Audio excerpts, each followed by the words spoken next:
Assalamualaikum warahmatullahi wabarakatuh. Halo anak-anak.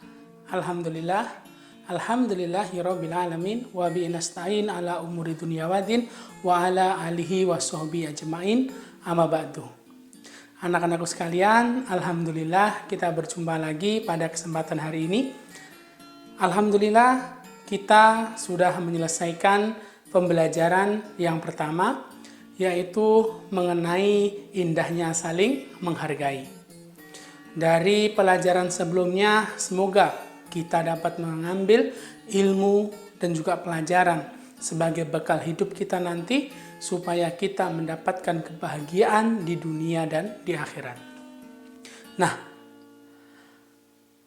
pada kesempatan hari ini, insya Allah kita akan memasuki pembelajaran yang kedua. Apakah kalian tahu mengenai apa pembelajaran kita hari ini? Sebelum kita memasuki pembelajaran, insya Allah kita akan melihat sedikit video berikut ini. Semoga bisa menjadi gambaran bagi kita apa yang akan kita pelajari pada kesempatan hari ini. Mari kita saksikan.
Ya, anak-anakku, demikianlah tadi video yang sudah kita saksikan. Bagaimana perasaan kalian setelah menyaksikan video ini? Ada rasa takut, rasa ngeri, dan bagaimana kalau kita merasakannya? Itu pasti. Ya, hari ini insya Allah kita akan belajar masuk ke pembelajaran yang kedua, yaitu ketika bumi berhenti berputar. Anak-anakku sekalian, coba bayangkan, kita memahami dalam ilmu pengetahuan alam, bumi itu melakukan dua putaran. Yang pertama yaitu rotasi dan juga evolusi, di mana bumi itu berputar pada porosnya, jadi bumi berputar sendiri. Dan bumi juga berputar mengelilingi matahari. Nah, apa jadinya jika bumi berhenti berputar? Otomatis beberapa hal mengenai hal-hal yang biasa terjadi maka tidak akan pernah terjadi. Semisal kita biasa melihat matahari terbit dari timur.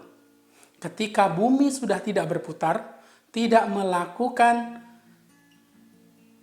revolusi, dan juga tidak melakukan rotasi, maka itu nanti pasti akan terjadi yang biasa kita kenal dengan kiamat. Ya, jadi ketika kiamat terjadi, maka bisa jadi bumi berhenti berputar dan akhirnya hancur. Nah, hari ini kita akan belajar mengenai iman kepada hari kiamat atau hari akhir. Jadi salah satu rukun iman itu adalah kita beriman kepada hari kiamat. Barang siapa yang tidak beriman akan datangnya hari kiamat, maka dia tidak disebut orang beriman. Nah, kita sudah punya gambaran mengenai seperti apa sih hari kiamat itu. Mungkin gambaran kita akan hancur. Bumi hancur, gunung meletus, terjadi tsunami. Seperti film yang tadi kita lihat. Itu adalah kiamat kubro, ya, kiamat besar. Nanti huru haranya, jadi kiamat besar itu huru haranya itu sangat menakutkan.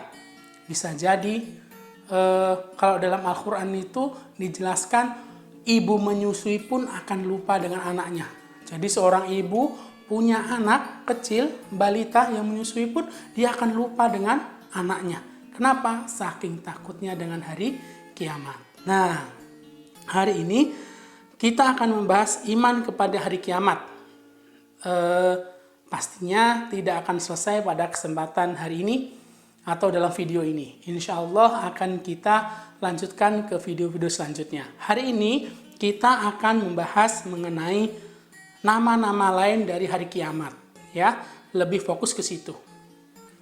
Ya, hari akhir disebut juga dengan hari kiamat. Ya, hari kiamat itu bisa juga disebut dengan hari akhir. Akhir di mana? Akhir kehidupan di dunia. Kenapa? Karena manusia itu masih harus mengikuti hari-hari selanjutnya setelah kematian. Setelah hari kiamat akan ada hari-hari selanjutnya. Dan ini nanti yang akan kita bahas hari ini. Nah, hari kiamat adalah hari berakhirnya seluruh kehidupan di alam dunia. Jadi kiamat itu di alam dunia berakhir. Seluruh alam semesta dan isinya, termasuk manusia itu akan binasa. Kecuali zat Allah yang kekal abadi. Jadi seluruh ciptaan Allah itu akan binasa.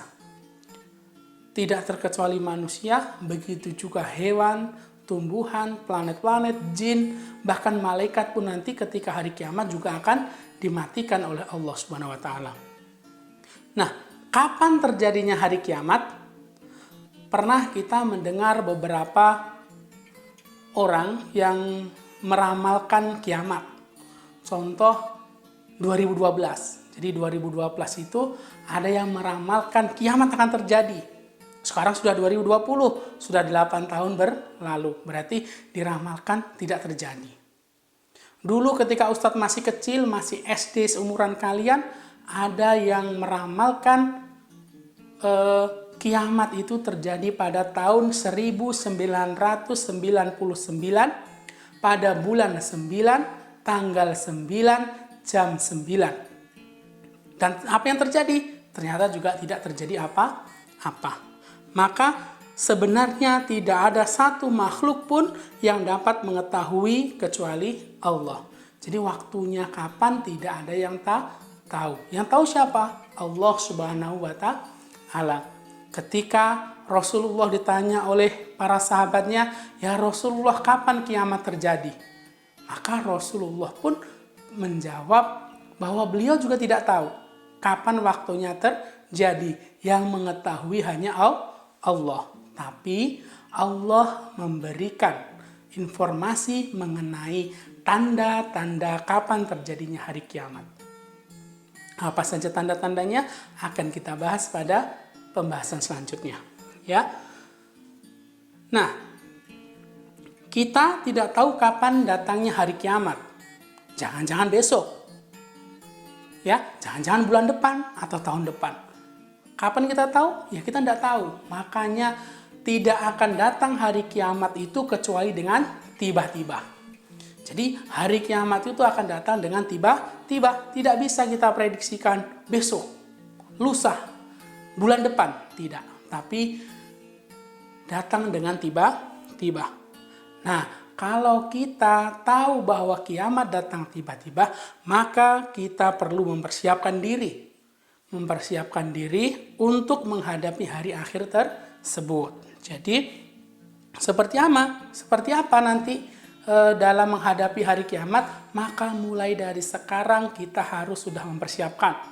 Contohnya dengan menjalankan perintah Allah. Kita mengerjakan sholat.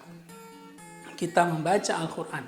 Kita bersiap bekal-bekal untuk menuju hari akhirat dengan banyak-banyak. Jadi memperbanyak amal soleh, memperbanyak ibadah, berzikir, beristighfar, bersolawat, dan semuanya itu kita berbanyak. Supaya apa? Menjadi bekal kita di akhirat nanti. Nah, tadi yang Ustaz sampaikan, insya Allah hari ini kita akan membahas nama-nama lain dari hari akhir. Jadi hari akhir itu ada nama-nama lain ya. Tidak cuma disebut Yaumul Qiyamah atau hari kiamat. Tapi di sini ada beberapa nama. Di sini ada 10 nama. Insya Allah akan kita bahas satu persatu. Jadi di dalam Al-Quran itu disebutkan banyak nama untuk menyebut hari akhir. Ada di sini disebut Yaumul Qiyamah. Ada disebut Yaumul Hisab, Yaumul Mahsyar, Yaumul Ba'ats, Yaumul Mizan, Yaumul Fasl, Yaumul Talaq, Yaumul Jam'i, Yaumul Jaza, dan As-Sa'ah. Jadi ada nama-nama. Nah, kita ketika nanti kiamat sudah terjadi, maka proses atau tahapan-tahapan apa saja yang akan kita lewati, itu nanti bisa dijelaskan dari nama-nama hari akhir tadi. Ya, di sini akan kita bahas. Yang pertama, Yaumul Qiyamah. Ya, Yaumul Qiyamah itu hari kehancuran ya, hari hancurnya alam semesta atau juga hari kebangkitan besar. Jadi disebut Yaumul Qiyamah ketika alam semesta hancur. Alam semesta hancur dan semua makhluk ciptaan Allah itu akan dimatikan. Jadi mati semua makhluk ciptaan Allah, tidak ada yang hidup. Baik itu manusia, hewan, tumbuhan, maupun jin. Jin pun juga akan mati. Bahkan malaikat pun nanti juga akan dimatikan oleh Allah Subhanahu wa Ta'ala. Itu di hari kiamat. Nah, hari kiamat besar, Yaumul Qiyamah, itu ditandai dengan ditiupnya trompet sangkakala oleh malaikat Israfil. Jadi malaikat Israfil akan meniup trompet sangkakala. Ketika trompet itu dibunyikan, maka bumi beserta isinya akan hancur. Gunung meletus, terjadi tsunami, dan seterusnya. Pokoknya semuanya akan hancur luluh lantah. Tidak ada apa-apa yang tersisa. Itu Yaumul Qiyamah.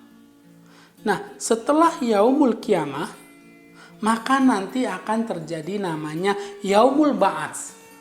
Yaumul Ba'ats itu hari kebangkitan. Setelah tadi mati semua, dimatikan oleh Allah semuanya, manusia, hewan, tumbuhan, jin, malaikat, semuanya dimatikan oleh Allah, maka nanti akan masuk namanya Yaumul Ba'ats. Yaumul Ba'ats atau hari kebangkitan. Maka manusia, jin, malaikat nanti akan dibangkitkan oleh Allah Subhanahu wa Ta'ala. Dibangkitkan dari kuburnya, bukan seperti seperti hantu pocong keluar, enggak. Kita nggak akan pernah terpikir seperti apa. Intinya manusia nanti yang sudah meninggal, baik mulai dari Nabi Adam hingga anak cucu kita, nanti akan Allah hidupkan lagi.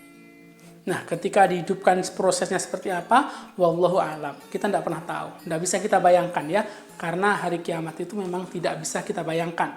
yang kalau kita sudah lihat di TV-TV ya itu gambaran manusia, tapi pada hakikatnya nanti ke depan tidak ada yang tahu. Nah, setelah dibangkitkan, jadi seluruh manusia dibangkitkan. Bisa jadi kita nanti akan bertemu ini di hari kebangkitan, Yaumul Ba'ats dibangkitkan. Ketika sudah dibangkitkan, maka kita nanti akan digiring ke padang mahsyar. Kemudian disebut dengan Yaumul Mahsyar. Jadi Yaumul Mahsyar itu adalah hari berkumpulnya di padang mahsyar. Jadi setelah manusia di seluruh dunia dihidupkan, nanti maka akan digiring. Digiring kemana? Digiring ke suatu tempat yang disebut padang mahsyar. Maka disebut Yaumul Mahsyar. Nah, di situ nanti terjadi yang namanya Yaumul Jami. Yaumul Jami, hari berkumpul. Jadi berkumpul. Jadi seluruh manusia dikumpulkan di satu tempat tadi. Jadi Yaumul Jami. Yaumul Jam'i, ya, hari berkumpul. Setelah berkumpul, manusia berkumpul di situ, maka nanti itu manusia akan memasuki Yaumul Hisab. Yaumul Hisab itu adalah hari perhitungan. Jadi bagaimana amal ibadah kita itu dihitung.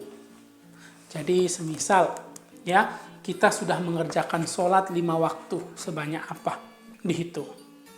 Membaca Al-Quran berapa kali khatam bisa jadi dihitung. Berinfak berapa banyak dihitung. Jadi semua pahala, semua perbuatan baik kita dihitung oleh Allah.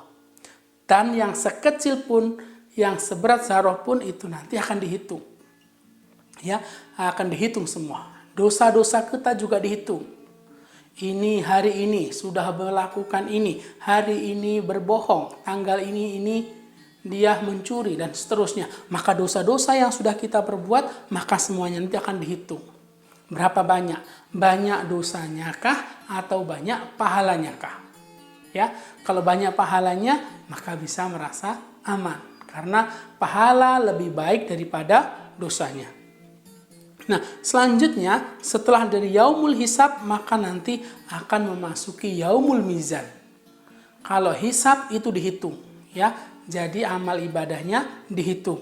Kalau nanti ini Yaumul Mizan itu ditimbang. Jadi seberat apa?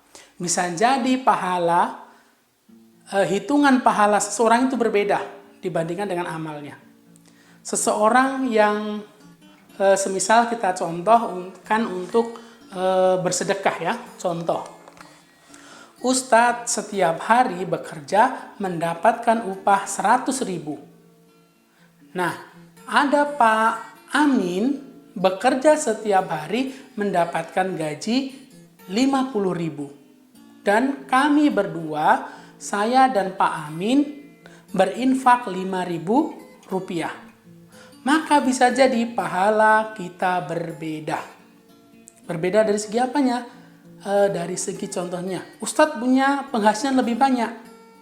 Kenapa infaknya cuma 5.000? Nah, Pak Amin penghasilannya lebih sedikit, bisa berinfak 5.000. Bisa jadi Pak Amin mendapatkan pahala yang lebih banyak daripada Ustadz. Kenapa? Karena sedekahnya bisa jadi lebih banyak. Jadi ketika ada orang kaya yang dia bisa berinfak 1 juta dibandingkan dengan orang miskin yang hanya berinfak 10.000, itu bisa jadi pahala orang yang berinfak 10.000 lebih bagus daripada 1 juta. Bisa jadi ya, bisa jadi itu ya tergantung. Jadi penilaian itu kita tidak bisa menilai ya. Bisa jadi Allah yang akan menimbangnya. Jadi timbangan itu dari Allah. Dari segi keikhlasannya kah, dari segi jumlahnya kah, dari segi kebutuhan dia, itu berpengaruh semuanya. Jadi kita tidak ada yang bisa tahu timbangan amal ibadah kita. Kita sama-sama pergi ke masjid untuk sholat berjamaah, bisa jadi satu orang dengan orang yang lain memiliki pahala yang berbeda.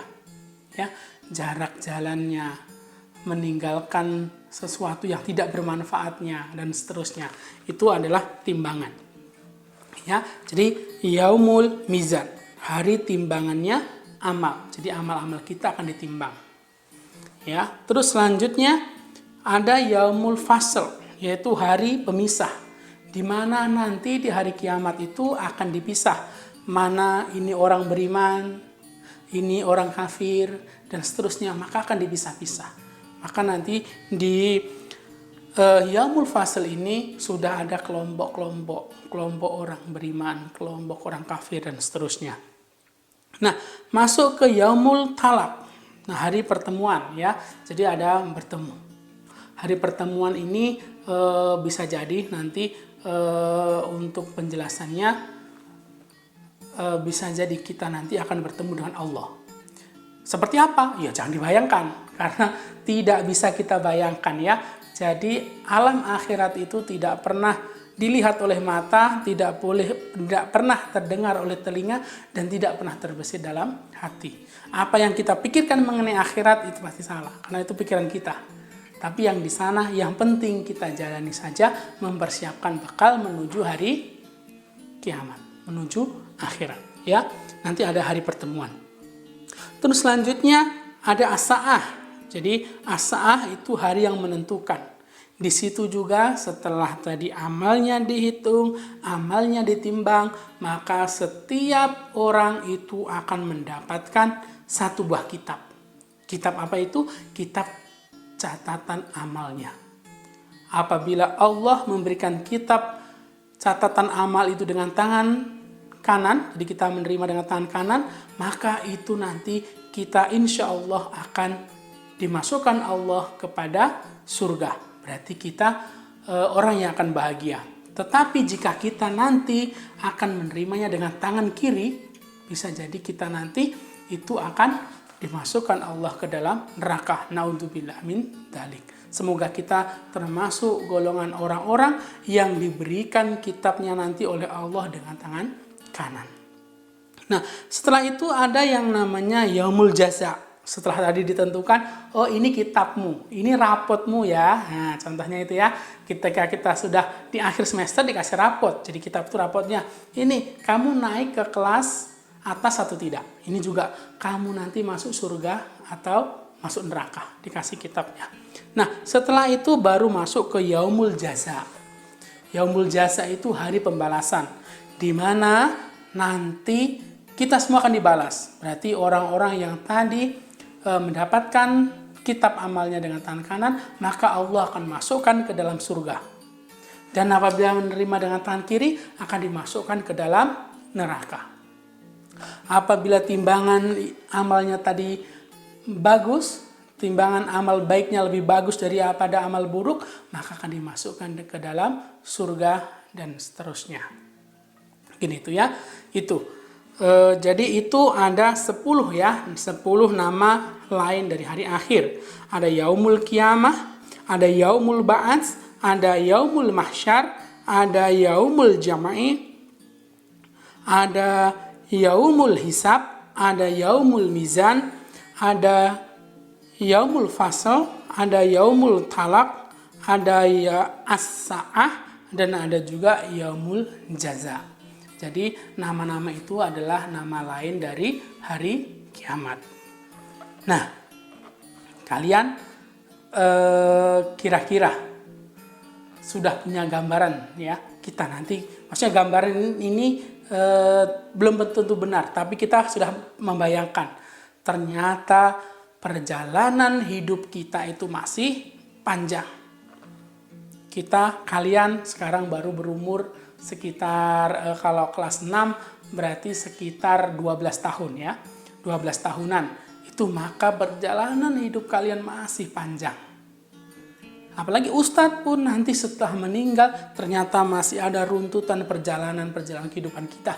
Maka kehidupan dunia itu adalah ladang. Ladang itu tempat kita untuk mencari bekal sebanyak-banyaknya. Maka anak-anakku sekalian, untuk menghadapi perjalanan hidup kita selanjutnya, marilah kita nanti memperbanyak amal ibadah kita. Dijaga sholatnya ya, sholatnya jangan sampai tidak sholat ya, karena sholat adalah yang pertama nanti dihisap ya. Ya nanti akan dihitung pertama sholatnya, dihitung ya. Terus mengajinya, ya. Kalau bisa setiap hari mengaji, terus bersedekah, ya, itu ditingkatkan lagi sebagai bekal untuk ibadah, bekal kita untuk menuju akhirat, ya. Nah, insya Allah pembahasan kita sampai di sini untuk pertemuan hari ini. Insya Allah akan kita lanjutkan pada pertemuan selanjutnya, yaitu insya Allah kita akan membahas mengenai 2 macam kiamat.